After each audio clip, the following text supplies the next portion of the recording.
Can I just say this is a much better dressed audience than most of the esports conferences I go to? Like, really, very, very impressed. Well, thank you. Thank you for having us here today, and thank you guys for being here as well. Thanks. I'm excited to talk about this. So, as we discussed, I'm 20 plus years deep in the NBA. I left there about 10 years ago, although I still work with them, All-Star Weekends and that sort of thing. And I have my own live event production company, and just dabbled. The first time we have Immortals and LA Valiant as one of our clients, and it's a good start, thank you. And of course it came from friends and colleagues of mine in the NBA and the NFL. And they're like, Felisa, you need to get involved in the esports world. So we just did it. We just produced their exhibition match with the San Francisco Shock at the Esports Arena in Santa Ana. And it was great. It's definitely different. There's a learning curve, which I would like to get into with you in just a second, but I would love for you to share your professional history experience with the crowd, kind of give them a little bit of your background and how you got to where you are now. It's completely random and strange and hard to explain. I started my career in management consulting, made a leap from there into the early days of tech, back when you guys some of you are the right age, back when you still put a CD into a computer, waited for dial-up. Yeah, that's when I started my career in tech, and rode that way for about 10 years, most of that at Yahoo. Back in the day when we were still saying, what are these things called, pop-ups, and will anybody ever buy things online, and all of that stuff. So did that for a long time, and then decided I needed to do the little startup route, so jumped from Yahoo to a luxury beauty company, of all things. Hated that. As a girl who buys her makeup at Target, it was not my place. I did that for a year. I was pretty bored, actually. Beauty's actually not very interesting. And so got a call to come do this esports thing. Had no idea what it was. My initial reaction was like, no way, but the commute was 30 minutes, which in LA alone was worth going for the interview. My husband said, you have to go for the interview, it's 30 minutes. So I did, and as soon as I started doing my research, it just blew my mind. So this was 3 years ago. This was still when it was relatively under the radar. And I immediately got enamored by the idea that, having come from tech and media, that amassing an audience, especially a highly desirable audience like esports has, is actually the hardest problem. And esports had already done that. We already had, there's already more than 200 million really engaged fans, and growing around the world. So as soon as I saw that, I thought, well, the rest of it's easy. Making money from them now, that'll be no problem. So I made the jump. Was it an easy learning curve for you? God, no. I mean, look at me, guys. I played Pac-Man in a pizza parlor. It's the last video game I've ever played. So, no. I'm pretty solid at Super Mario Brothers myself. But. Yeah. No, it's actually been tremendously difficult, and I'm 3 years in, and still haven't even scratched the surface, I think, of what there is to know. And if I have any advice, and I have some of my current team and former team are here today, I think all of them can speak to the fact that it is, one of the fallacies about esports is that it's one thing. It is not one thing. It is more akin to track and field than it is to one sport, right? So it is every game, every platform, every publisher, start to multiply the different combinations here, the tech, et cetera, it is enormously complicated. And so every team that changes a roster every damn few months, I mean, think about just the knowledge base that you have to amass. It's very, very difficult. I think my experience was great in the sense that ESL at the time hired me as a COO, so it was all the boring stuff they didn't want anybody, legal and HR and all that crap. So I was okay because I wasn't in the gaming side of things, and so I didn't have to have that credibility. Over time, as I moved in the CO role, I really did have to build up a better knowledge base, but they still look at me and shake their head most of the time.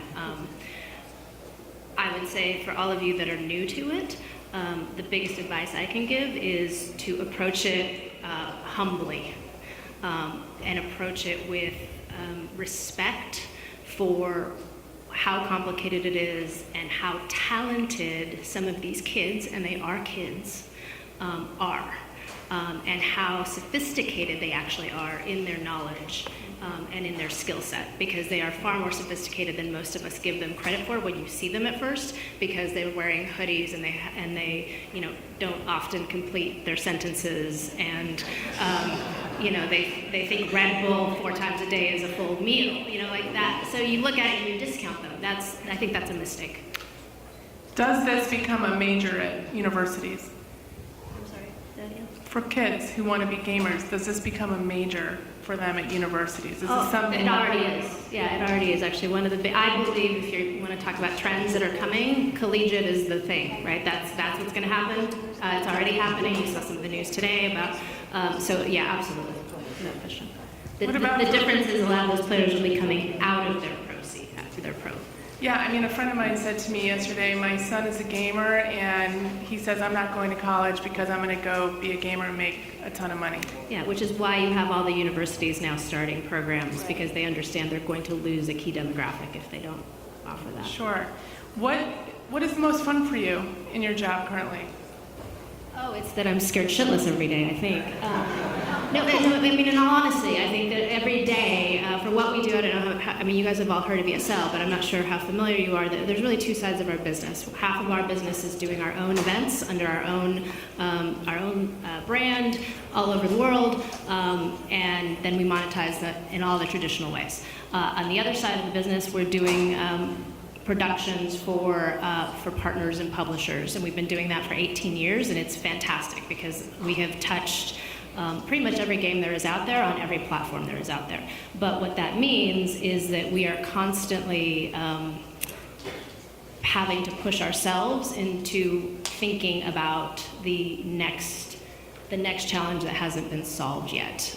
So it's scary and overwhelming, but it's a lot of fun. Yeah, challenge is fun. Yeah.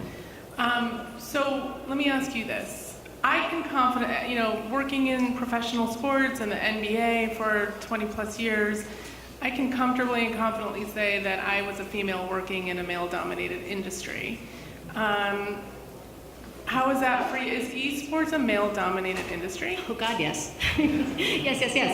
It is, I'm a unicorn, right? Like, there's not very many of us. Yes, it's absolutely, our demographic is almost 80% male, just the fans and the players. And then the people that work in the industry, I don't know what the numbers are, but there's not very many of us. Yeah. It doesn't bother me at all. It's a funny question because I get it a lot. And people say, how can you be a woman in esports? I'm like, because I don't think of myself as a woman, basically. That's just not a frame that I bring to it. Sure. Having said that, Plus you're dealing with the business side of things, so purely your brain is just working in a totally different way. Yeah, I will tell you I am a mother, so I do think of myself as a mother in esports, because I need to mother a lot in esports. It's not unusual for me to take somebody that works for me in on Monday morning and say, how did you get vitamin D this weekend? Because I swear to you, they spend all 48 hours of the weekend playing whatever they're playing or watching whatever they're watching inside their apartment. I mean, it's interesting that you say that because I come from a very corporate America infrastructure, right? When I was working with the league and the teams, and then working with Immortals and LA Valiant, I'm smart. I realized I'm smarter than I thought I was because I hire a bunch of young people to keep me cool and current, and they were great. They spoke the language, they understood the translation a lot easier than I did. I'm looking at things from a 50,000 foot view. Culturally, the infrastructure is so different. I like to think of myself as someone who adapts pretty easily, but it was interesting for me. I think one of the things that we take for granted a little bit is that in this space, the vast majority of the players are under 24. These are pros. Some of these guys are making tons of money, but they're under 24. And so they've trained in a way that has probably kept them from normal social interaction and normal sort of normal systems, right, that would have taught them things. And I think, and I'm going to speak to this room because my head of production was here and she was reminding me the other day about often we think about the technology, or we think about the run of show, or we think about all of these things, the fan experience, etc. We forget to think about the experience of the players and the fans, and that a lot of times very simple things like how they get a visa, or how they think about eating correctly between matches, or how they do their homework. I'm not kidding you, how they do their homework while they're here and they're traveling for a match. These are actually considerations we have to make in this space. And there is no one making it for them. Now more and more teams are doing some of that help for the players. But by and large, a lot of these kids are on their own. And so I think that's the one thing I want to remind everybody, is that there is a responsibility we have here to not just think about the actual, what ends up on the screen, but what's the experience of what really are still kids. Yeah, no, that's a great point.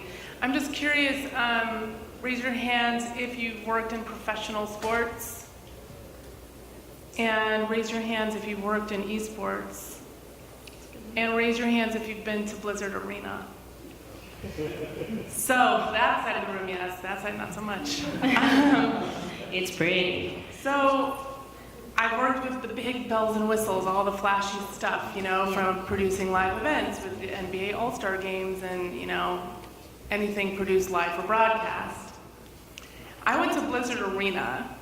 And I know we're not necessarily here to talk about production per se, but I personally was blown away because not only do I know how to activate and execute production, but I also know how much things cost.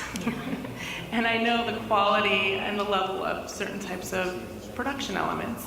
You, primarily being the money person, what's happening with the type, what is the thought process behind what you invest behind your production elements and that sort of thing? I'm personally curious about that, and I would think that other people are too, because I was mind blown when I went to Blizzard Arena and I was watching their walls and the way that they were programming, and then the sideline reporter. I mean, it was fascinating. I will tell you a secret. Tell me. There is a lot of money in esports. No one is making money in esports. Except maybe Bobby. No, and the reason I say that, it's a little tongue-in-cheek, but the reason I say that is there's an enormous amount of investment that is coming into esports. And because of the nature of the space and where it is right now, the economic models are just not mature, right? We have an amazing audience in terms of their value, but they're grossly under-indexed in terms of the amount of money that they currently produce, right? Whether in terms of what they buy or their media value, all of that. That's all going to grow. There's no question there will be a ton of people making money in esports. It's just not there yet. And the reason for that is right now, all of the money that is being invested in, either it's arenas or it's in marketing or it's in production value, as everyone is assuming that if we produce these things well, if we create the right kind of content, if we deepen this engagement, if we sort of keep growing this audience, then the dollars that will support it, the media dollars, the merchandise dollars, the ticket sales, all of that stuff will come and ultimately even that out. But it isn't there yet. So I think one thing to just remember is a lot of this investment is in advance of what we believe will be there. Sure. But certainly Blizzard and Riot and some others are setting the bar incredibly high, and we love it, right? Because what they're doing is they're really, I think, establishing a standard and a norm that everyone wants to get to, no matter who you are. Sure. One of the things that I specialized in my career was with fan engagement, with all the teams and league events, etc. And then a lot of my colleagues in the pro sports are saying, Felisa, they need your help with fan engagement in the esports world. I'm like, great. So I am noticing that there is a little bit of a disconnect. However, this video that was just shown prior to us was really interesting for me to see. There was musical performances, and there were some in-game hosts and MCs and stuff like that. Where do you feel the fan engagement level is that right now, and what do you want to do to help grow that? It's super early days, but I believe that is the next big trend, or one of the next big trends you're going to see is instead of it being, right now, the downside of most esports events is if you guys have attended them, the live events, you're talking about 8 to 10 hours of basically constant play, right? Not actually quite interesting unless you're a rabid fan. Historically, we have not offered, ESL and others, have not offered a lot else to do, which is not good for the fan experience, but also it's not good for what I call the girlfriend experience, right? I go to the football game, I don't give a shit what's happening on the field. I'm going for I'm going for the USC marching band, right? And because I want to wear a cute outfit, right? We don't offer that today, and if we're going to grow this Main Street audience, if we're going to get the girlfriend or the wife or the friend who isn't the rabid player to come, there's got to be another experience going on. And to your point, it's the butts in the seat philosophy. It's a revenue generating avenue. So I just feel like that would be an important aspect, and it's interesting. We do an event in Poland. We call it the Superbowl of Esports. It's long story about why it's in Poland, but it's in Katowice, Poland every year in March. We had 170,000 people through that event last year.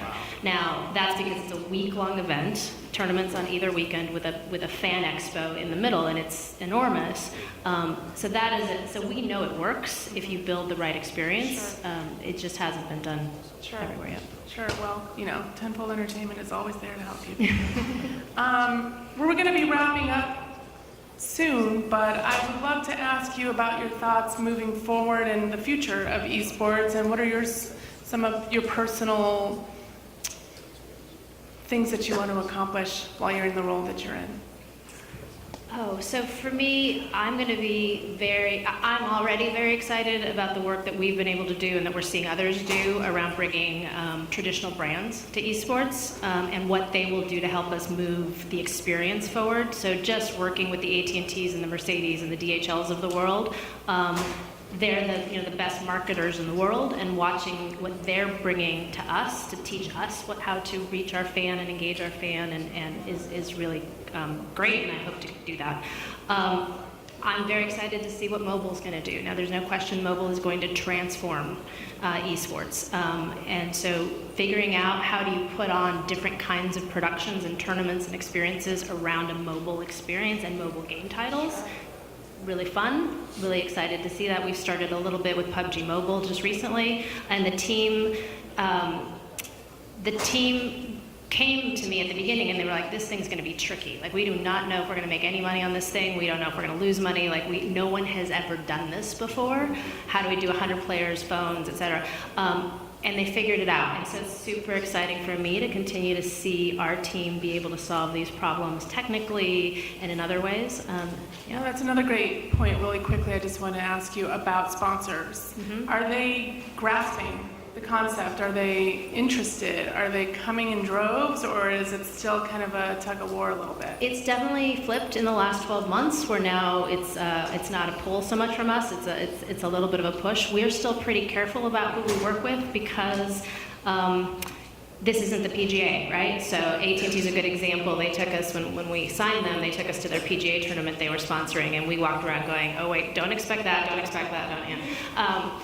But at the same time, they came to us and said, well, what if we use this technology that we're doing here and we take it to your stadium? So they're pushing us, and that's the kind of partner we want as well. But yeah, no, there's some that just, they really want to cut and paste of what they get in traditional sports, and in many cases, we are not prepared to do that. And by the way, the audience doesn't want that. The fans don't want that. So we have to be pretty careful to protect that. Yeah, I mean, honestly, like, for someone who's worked with fans for most of my life, watching these fans are true fanatics from all over the world. I mean, they're buying the merchandise, they're buying into the sponsors, they're totally committed to everything that they're engaged with. So I'm just going to give you my last trend in this room. We'll actually lead in this, I think. Sure. Esports, the thing that is so exciting about this thing is it is the convergence of so many different trends and technologies at the same time. I'm really excited to see the fans expect a level of interactivity and influence that is unlike anything else I have ever seen before. I believe that where ultimately this is going to go is it's going to be like those books where you pick the ending, where the fans themselves, during the process of a production or tournament, are going to want to call changes to it. They are going to get to the point where they want us to be able to evolve what they're seeing at their command. I think that's actually super cool. And I'm excited to see how we get there. And you're already, I think, with AR and VR, you're already starting to see some of that. No, absolutely. I personally find this fascinating, and thank you for taking the time to chat with all of us today, and good luck with everything in your future and kicking some royal booty. Thank you. With ESL.